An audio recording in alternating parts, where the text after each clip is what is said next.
बहुत समय पहले की बात है। एक गांव में गीता नाम की एक लड़की अपनी दादी माँ के साथ रहा करती थी। उसके पास 2 गायें थी।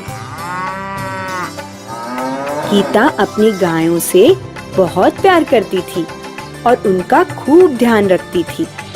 वो उन्हें नहलाती, घास चराती और उसका दूध दोहकर शहर में बेचा करती थी। गीता में केवल एक ही कमी थी। वो दिन भर अमीर बनने के सपने देखा करती थी। गीता के सपने देखने की वजह से उसे काफी मुसीबतों का सामना करना पड़ता था। गीता की दादी हमेशा गीता को समझाती, गीता बेटी, काम पे ध्यान लगाओ। काम के वक्त ख्याली पुलाव बनाने से सिर्फ मुसीबतें ही मिलती हैं। गीता अपनी दादी की बात टाल देती और फिर से सपने देखने में मग्न हो जाती थी। एक दिन राजा के घर में जश्न चल रहा था।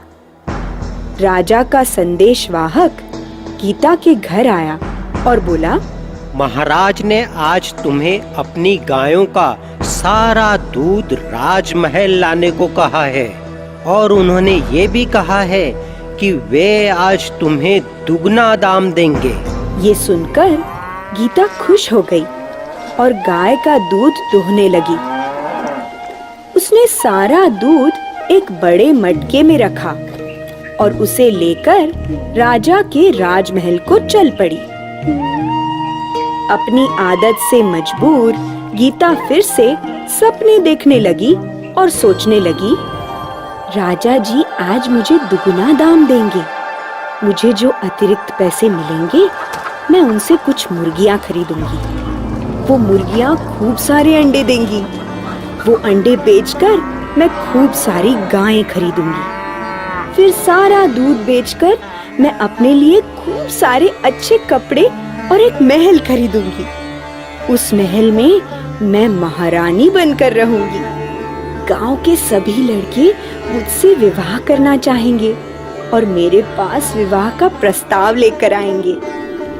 किंतु मैं इतनी आसानी से हाँ नहीं बोलूंगी और अपना सर हिलाकर उन्हें मना कर दूंगी। जब गीता गांव के लड़कों को ना कहने का सपना देख रही थी, उसने बहुत जोर से अपना सर हिलाया, जिससे उसका मटका नीचे गिरकर टूट गया।